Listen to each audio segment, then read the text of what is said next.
Yeah, g'day, Eb. How are you, mate? Been trying to chase down for a long time. Fantastic to see you. Congratulations on the fight. How are you feeling? Thank you. I'm feeling awesome.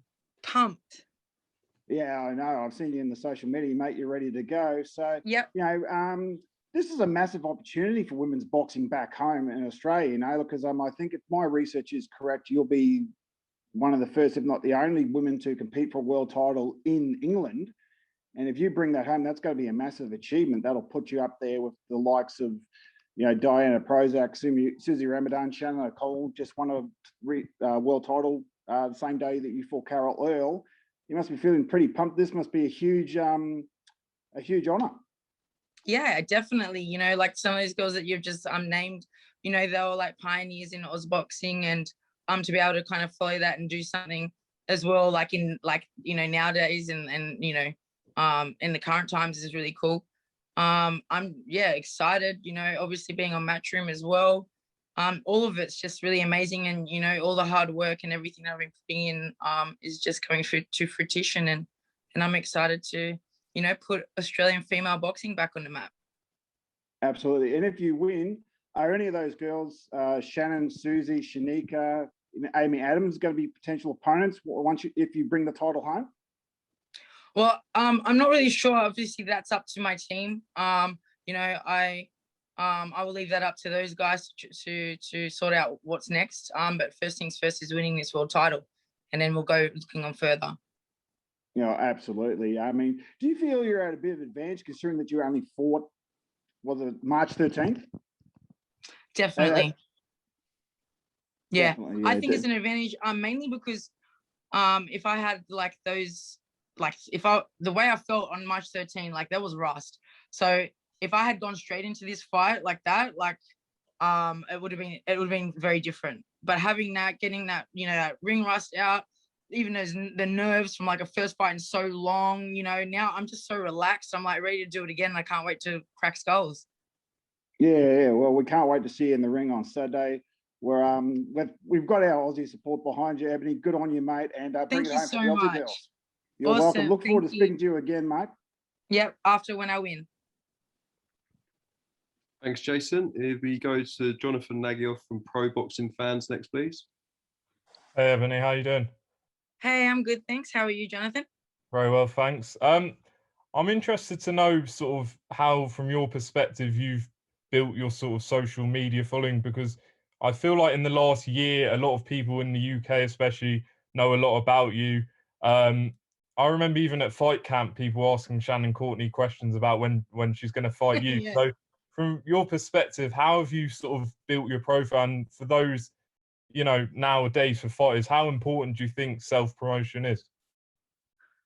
Well, self-promotion is extremely important. I think it's important in every career, every job. To me, I knew I've been into boxing for a long time, and for me, boxing's a business.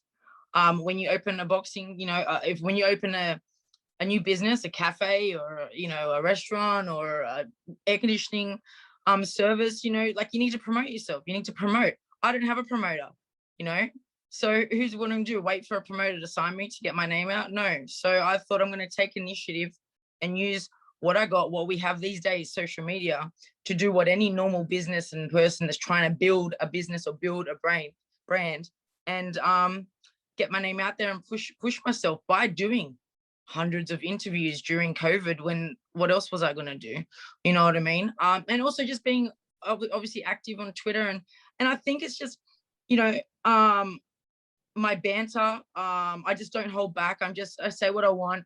I don't really, I don't give a shit. And I think especially the British, they kind of resonate with that. So I think that's where I got a bit of the, a lot of following and love from the Brits, because I just keep it fucking real. You know what I mean? And I think that's really, really important. And obviously my looks, people are so used to this stereotype of what female fighters look like or whatever, to see someone come out and embrace that femininity and embrace, looking very girly. I think people, obviously it has critics, and it still is that stereotype that, how can you look very feminine and be athletic or have skills? It's the same with a lot of things with femininity, just with those stereotypes. But I'm happy to prove that wrong. And I just think the whole combination of it all, pushing, doing the interviews, my banter, my humor, my personality, and my looks, and obviously I can fight. I put up fight videos, then people can tell I can crack, so yeah, come Saturday, they'll see even more. That said, with how the British fans have taken to you and, what you've brought to them, do you feel like you sort of want to put in, a performance, not just get the win, but get it in style on Saturday? Oh, definitely. I mean, look, I'm an entertainer. I fight. I love to fight. I like to go to war. And when I fight, I enjoy to fight. So, of course, I wanted to make an exciting fight. I mean, my fights are always exciting, just my style. So I have no doubt that it's going to be an exciting fight. And I do want to put on a good performance, obviously, especially for my followers and my fans who believe in me. I want to prove for them who back me that, hey, you know what? See, I was saying she's the real deal. She's the real deal. So yeah, definitely it's important, but hey, as long as I get that win, whatever happens. And then if I can just ask one more, you obviously fought March 13th, I believe, in Australia. You then went out to America to train and now have come here. How are you sort of feeling in yourself? Do you feel like you've had enough time to prepare to your best for this fight? Yeah, I feel ready. I don't look at things around me. I don't really take much notice of what I've had to go through or anything like that. I don't focus on those things. I just focus on being ready and adapting to whatever I have to do. When you start making excuses like, oh, I had to travel, or I just had a fight, or it's only when you start doing that, you're really putting yourself in a headspace to make excuses for a loss. And I'm not doing that. I think everything's that is meant to be how it is. It was meant to happen this way. I was supposed to fight in November. It didn't happen. It was meant to be all of this now, and I'm just ready to embrace that. And whatever happens, happens. I'm looking for the win, but I think no matter what, it's meant to happen. So, best of luck, Ebanie. Appreciate it. Thanks, Jonathan. Thanks. Thanks, Jonathan. If we go to Ames from Boxing News TV next, please. Ames here for Boxing News TV. Pleasure to meet you, Ebanie. How are you doing? I'm good, thanks, Ames. How are you going? Yeah, not too bad. Not too bad at all. That's good. Alongside your wins in the ring, you've, like people have said here, you've managed to promote yourself and market yourself through social media, which has aided you into getting into the position of a world title fight at the weekend. There are women in the sport who speak against sexualization of the sport. Do you feel a responsibility coming into the night where you could win a world title to adhere to promoting women's fighting in any certain way? I'm not really sexualizing myself. I don't know what photos you see of me doing, bending over or putting sexual poses or being sexy, like out of my way, trying to sexualize photos. I definitely don't. I just happen to have a big chest. I happen to have a nice looking face, and I happen to have a good ass. And unfortunately, people just look at that as me sexualizing, but it's just my body. It's how I look. And I'm not going to hide it. Like, I don't want to wear a potato sack or baggy pants. Why should I do that? And I think it's important to be able to embrace what you have. And I think it's important to be able to show that it's not sexualizing the sport. What it's doing is it's showing femininity. It's showing that we're still women as well. You know what I mean? And that's okay. And it's okay to be feminine and do a male-dominated thing and male-dominated sport, or something that's maybe not looked at femme. Why can't like the UFC do it? They have no problem with the girls looking pretty up there. Like, it's just it's funny. It's just such a crazy topic that everyone's so wild about. Like, I mean, I weigh in underwear, literally weighing in underwear. Everyone else weighs in underwear as well. Like, what? You know what I mean? It's just the way I look. It's how I am, and I'm all about being you, being real. And I'm gonna go and play down my looks, or not do my hair, or wear something baggy that doesn't show my body, or put on track pants when I train in case someone looks at my ass and goes, oh, that's sexualizing boxing, or try and tape down my chest because it's big to try and hide the fact that I have a chest. Why? You know what I mean? I just don't understand what it is, and we got to use what we have. Mm-hmm. Not everyone has it. So then you got to use what you got. Go use what you got, whatever it may be. Do you know what I mean? But why should I not use everything that I have, including my personality, including my looks, including my skill and my intelligence that I have. Appreciate your response there. With that, then, would you advocate for more women in the sport or in the fight game in general to be promoting themselves much more than the way they are right now? Definitely. Don't be scared. I bet you there's so many women out there that are so scared to promote themselves in a way, in a feminine way, or feel sexy or feel comfortable putting up pretty photos or whatever because of this stigma of, oh, you shouldn't sexualize. Who cares?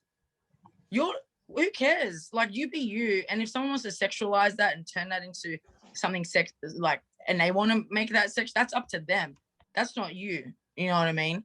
And I just think that it shouldn't be a problem that you have to be sitting there thinking, oh, I better not post that or I better not do that because someone might judge me. Fuck, you know what I mean?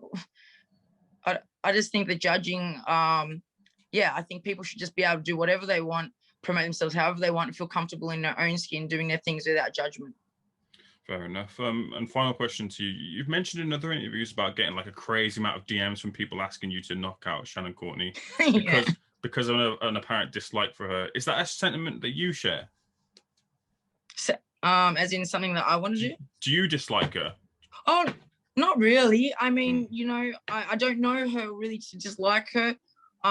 She's obviously started with the comments. She started with the whole, you know, again, saying if you want to go get naked somewhere else. And that's where, you know, a lot of the banter comes from because she's calling me naked, but I'm weighing in lingerie, just, you know, which is underwear, just like her, you know, but she's labeling me naked, but I'm still wearing underwear. So that bothered me because I'm like, you know, I'm thinking like, you do realize you weigh in the same amount of clothes as me.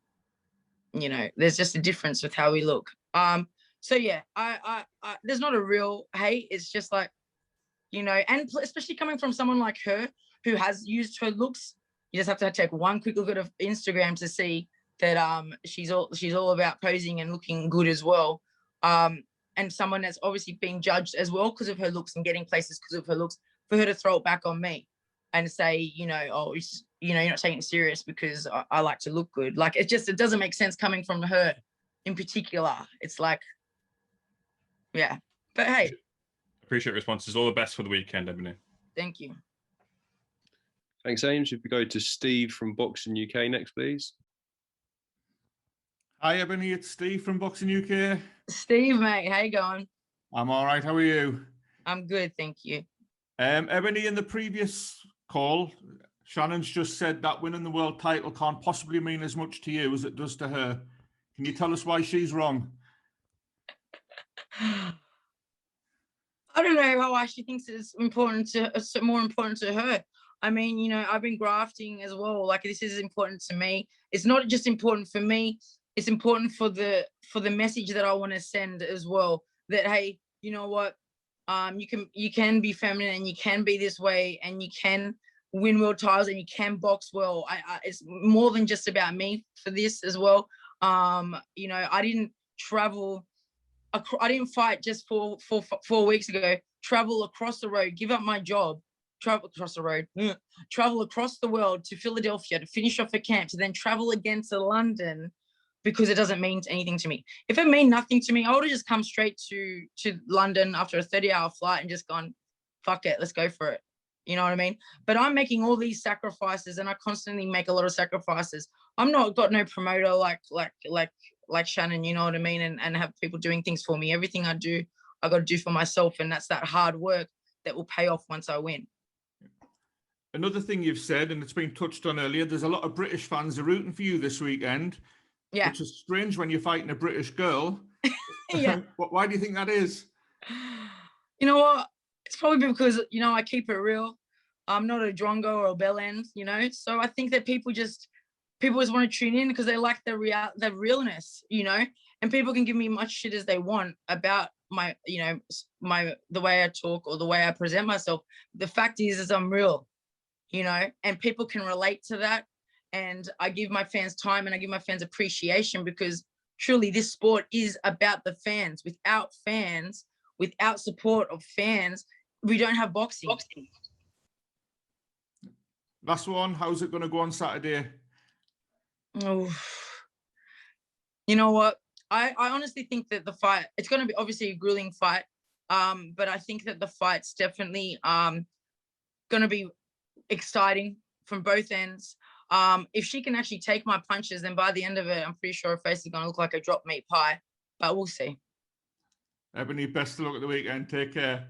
Thanks, Steve. Okay, we go to Gail next, please. Hi, Ebony. Hello. How you doing?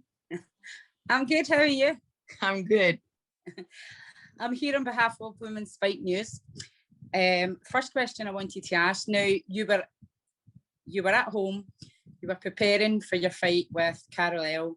Yeah. You get a phone call saying that Rachel Ball can't take part in the fight, asking you to step in. What's going through your mind? I was like, wow, like I've got Carol L to get through, like, because it threw me off, obviously, because I'm prepping for Carol. And I mean, straight away, I was instantly like, yeah, like, fuck yeah, like, I'm not gonna, like, there was no hesitation at all to take the fight, zero hesitation. But I had to really focus on Carol.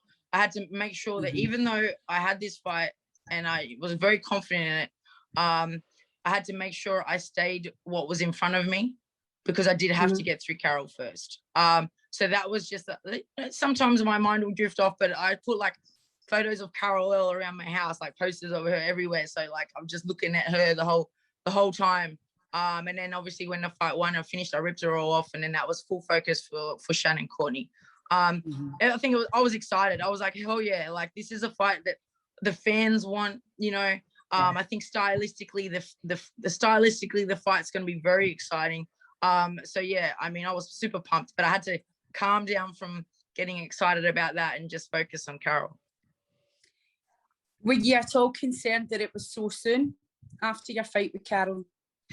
The only thing that concerned me was I had to be a lot more careful in my fight. Like, I was going in my fight thinking, man, I can't get cut. I can't get hurt.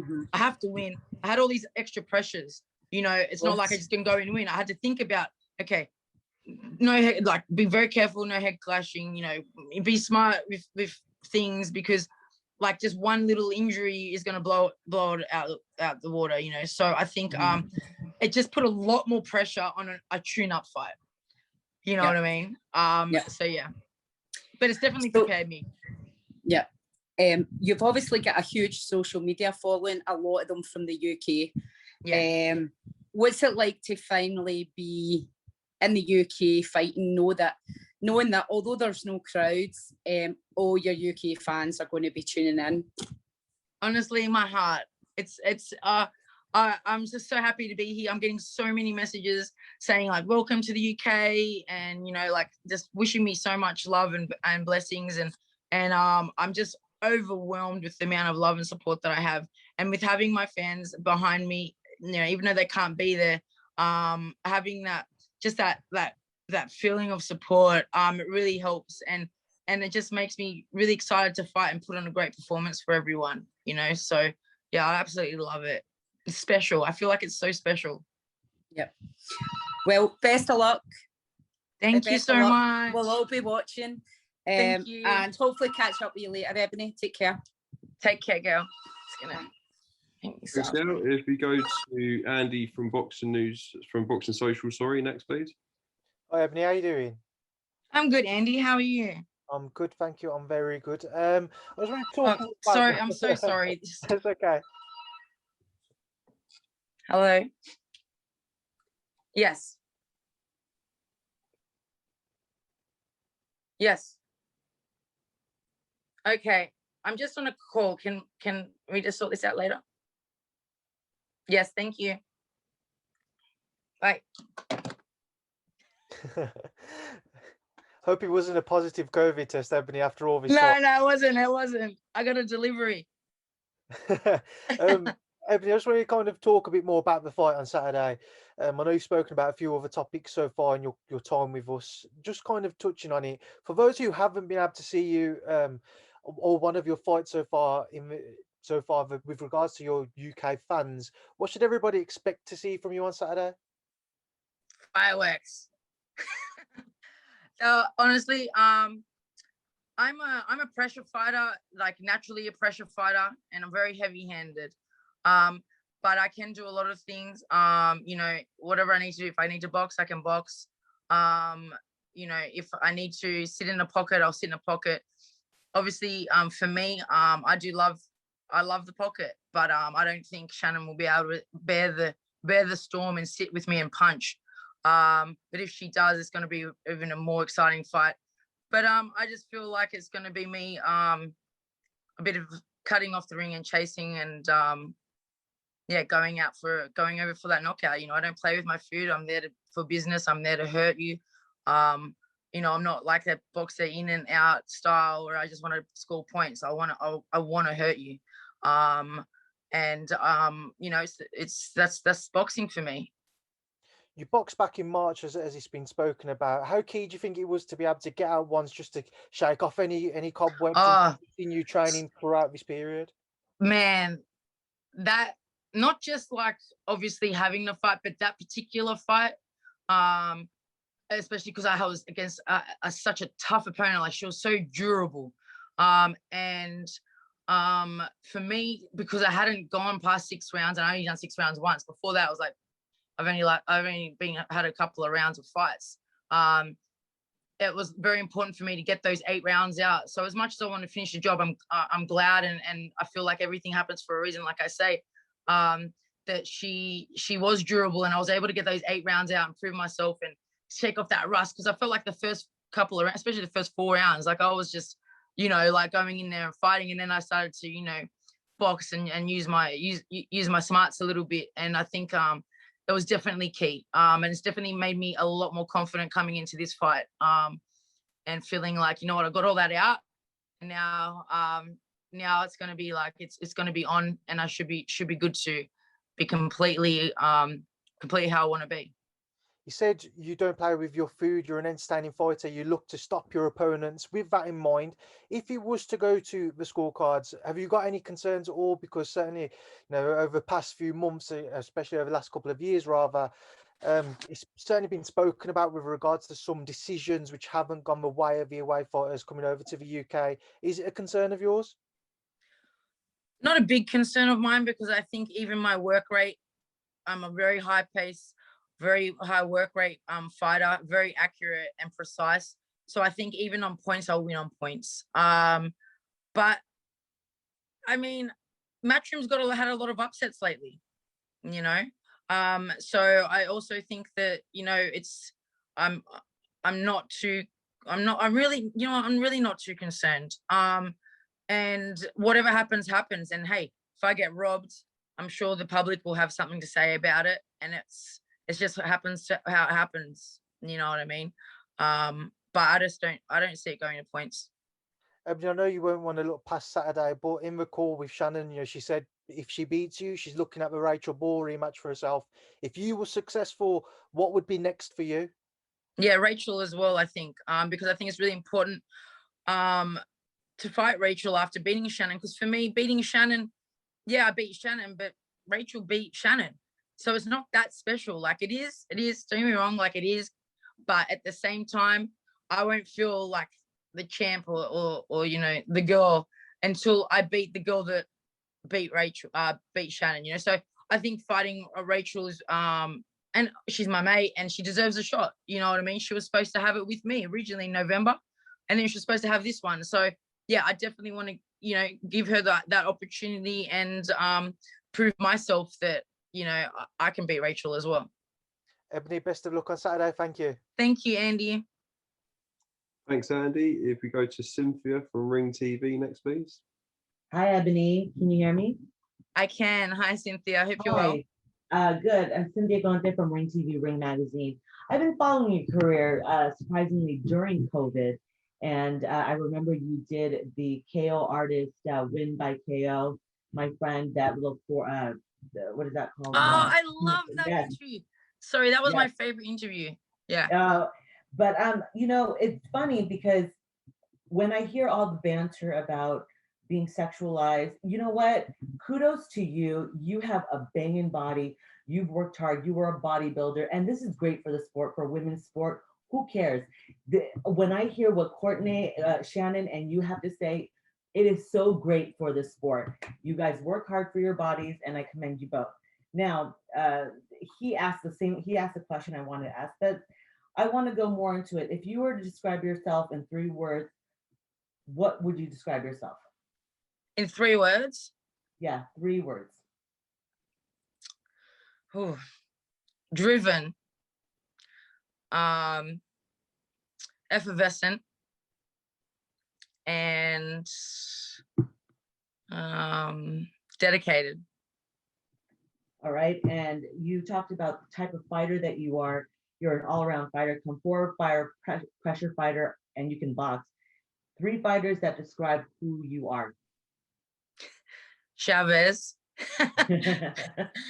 I love to cut in. I know I study him. I go in. I do think I'm very similar to Mexican style. I get, I training out in America, and everyone that sees me spar and sees me trains always says, well, she's like a little Mexican in the pocket.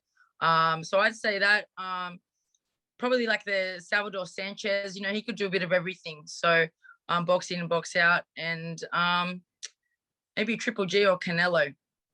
Oh, interesting.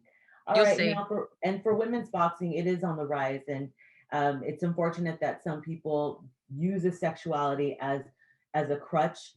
But where do you see women's boxing going from here on out? I just don't see what's the point. I don't see the problem with it. Like, it's not about sexualizing. It's just about being, showing femininity to a male-dominated sport, which I don't think is an issue. I see women's boxing just getting more and more better and bigger with, the big fighters that we have, the big names that we already have, and us that are coming through, and people like me who are going against the grain and are showing different sides to women's boxing, and that it's not just all the same, and it's something, there's more to it, and there's a diversity of women. We're not all the same. I think boxing is very important to have characters. The men have it. It's how it's an entertainment business. And I think that women should embrace their personalities and their characters a little bit more, and enjoy the ride. I think that is what gets people interested. What gets people interested in boxing or sport in general, anything, is the story. You know what I mean? And engaging with fans and showing who you are helps with all of that. And lastly, 2 minutes versus 3-minute rounds. You're the one in the ring. Yes. Yeah. Look, I honestly think that 3 minutes rounds will bring more knockouts, because so many times I feel like my opponents have been saved by the bell at 2 minutes. So I do think that 3 minutes will probably get you more knockouts, but I also think that I'm not going to be doing 3 minutes unless my pay starts going up, because we're going to get paid pretty much the same as what we get paid now, more for more work. So yeah, it has to kind of go 2 and 2. I do believe in commercial value though, but we're still well below. All right, and quick prediction: Taylor versus Natasha Jones. Oh, it's so hard. You know what?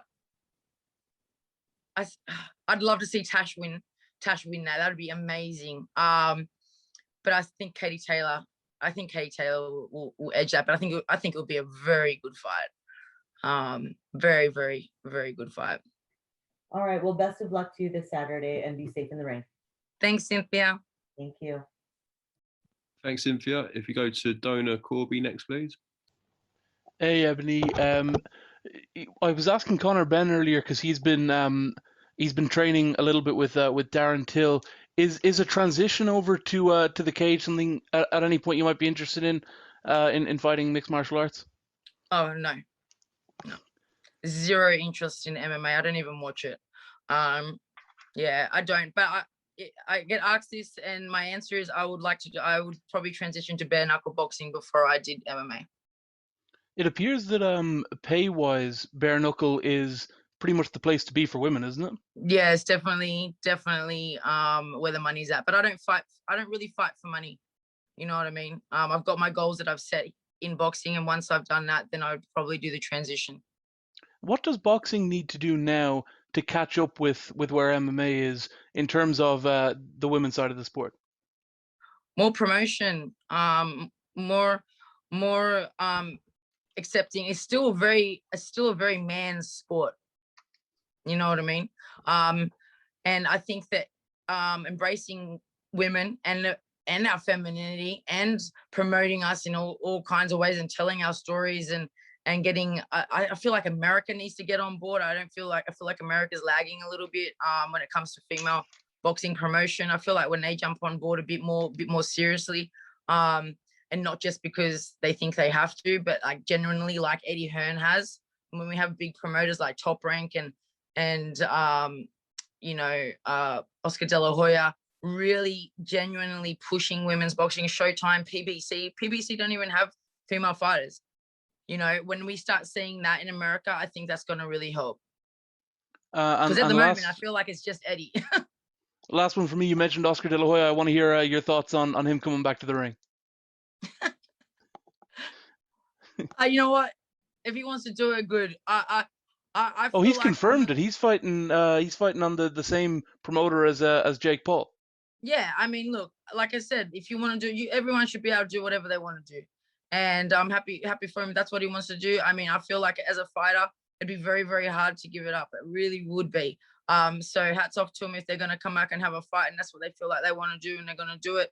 I'd love, it'd be good to see him in there again, and God bless it, they don't hurt each other. But hey, if you want to do it, you only live once. Thank you very much for your time. Thanks, No Daniel. worries. We've got one more from Jason Fletcher again. Yeah, thanks, Daniel. Cynthia stole my question, Ebony, so I'll ask you a different one. Okay. At the moment, you've got probably the biggest opportunity for the ladies of Australia.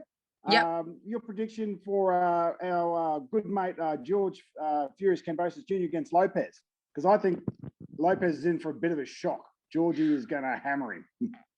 Yeah, I don't know about hammering, but I definitely think that He's going to surprise him.